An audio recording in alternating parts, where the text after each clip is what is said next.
Right guys, Nige back here again with an inbox review of one of my latest purchases, should I say. And I've picked this up, the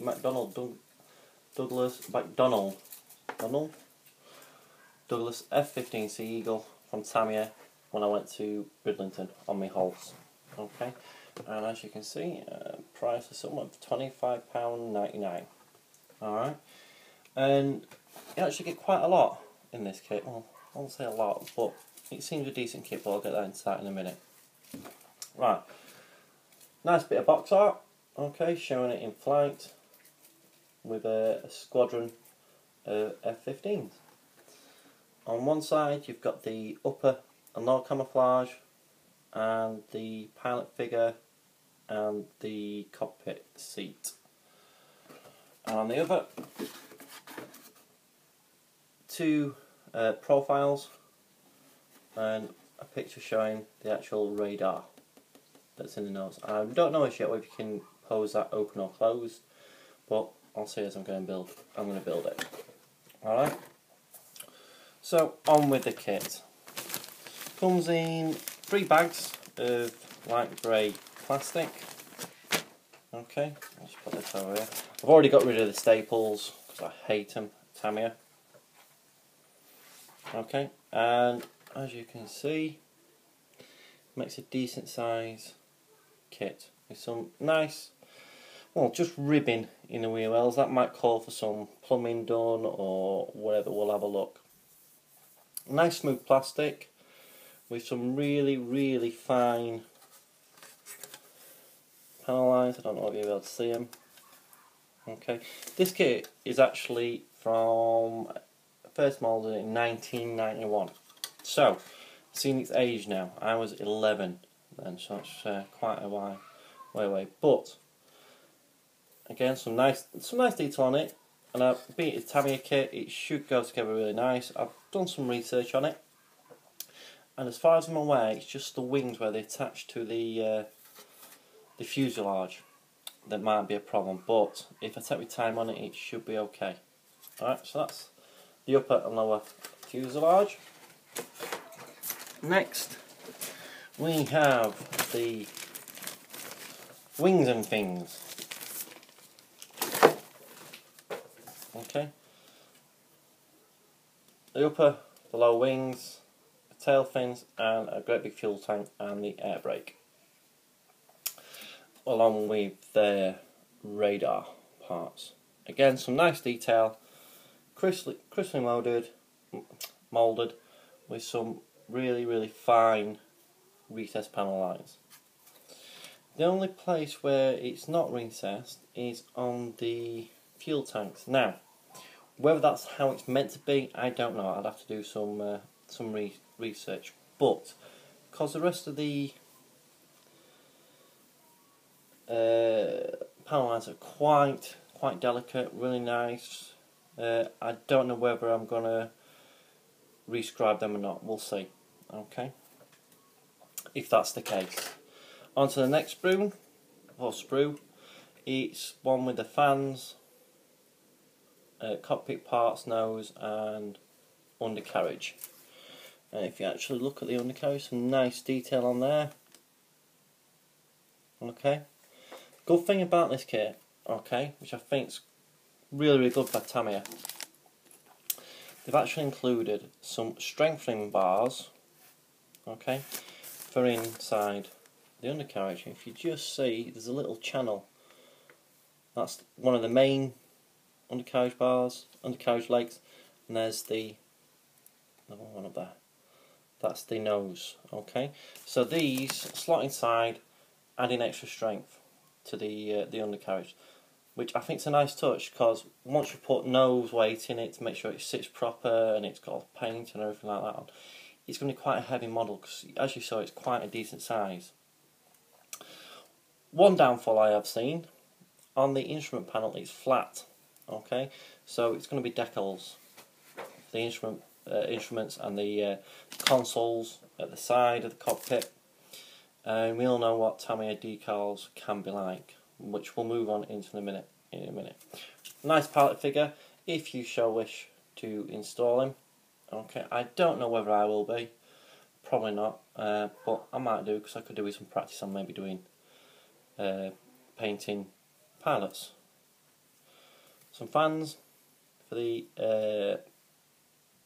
engines. Overall, very, very nicely moulded with some nice detail. Alright, so that's that's going to fall off in a minute. Just stay. Next two screws are more or less identical, and they're the rear stabilisers, the cans, the fan and some more wheels, the main undercarriage wheels. What I have noticed on the rear stabilisers, it's raised panel lines. Now, again, whether that's meant to be like that or not, I don't know. I will have to find out, and again, maybe look at rescribing it. But again, we'll see. The rear cans look quite nice. Again, not overly detailed, but nice anyway. With some decent paint on there, this should come up trumps. And all the munitions, the rockets and what have you, which I think I'm going to do this quite loaded. And again, you get two sprues of those, so I'm not going to go into too much detail there. Onto the clear parts. One small sprue of clear parts, and they are quite clear. Not much of a magnification, but again, lovely clear. No seam lines or anything like that, which is a bonus. But the ridges for the actual bar that goes over the top of the cockpit, it's quite not very well pronounced, so that might be a trouble for masking, but we'll see when we get around to it. Right, onto the decals. Right, as I said before, as we know, all Tamiya decals can be a pain. I've had a few in the past where they've just broken apart. See, there's the cockpit decals. The smaller ones, maybe these ones might be okay, but when you get to the bigger ones, these ones up here, they can tend to disintegrate. So whether they do or not, I won't know until I actually come to build it, and I'll report back on when I do. But other than that, they seem quite a satiny finish, not too gloss, and they feel actually really, really fit. Why Tamiya can't just maybe look at Cartograph to get them to do some of their decals, because they are really good decals, I don't know. Right, on to the instructions. Okay, again, normal Tamiya fold out, okay, with very clear instructions and colour call outs for Tamiya paints. Alright, and there are how many steps? 16 steps overall. Again, all simply done, really good instructions.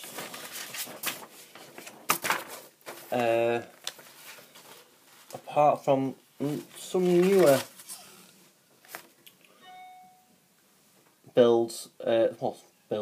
some newer manufacturers actually put the amount of weight you need in the nose, and I can't see it anywhere on here. I'm just looking quickly. No, nothing, no mention of any sort of weight anywhere. Okay, and then we have the 3 options.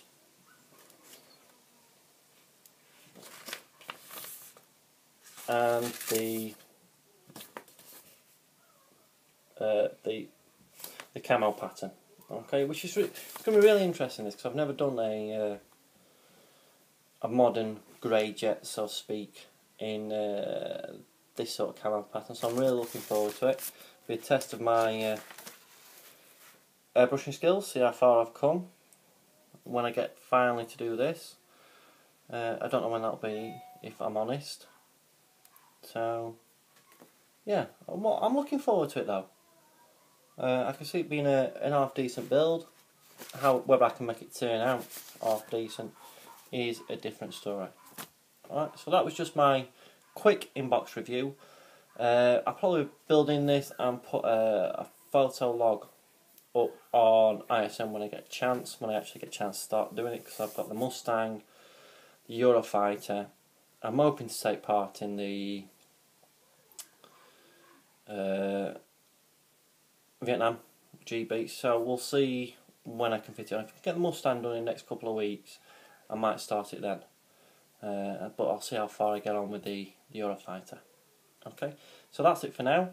Any questions or whatever on the actual kit itself, just leave them down in the comments down below and I'll try and get back to you as soon as possible. Alright, so bye for now.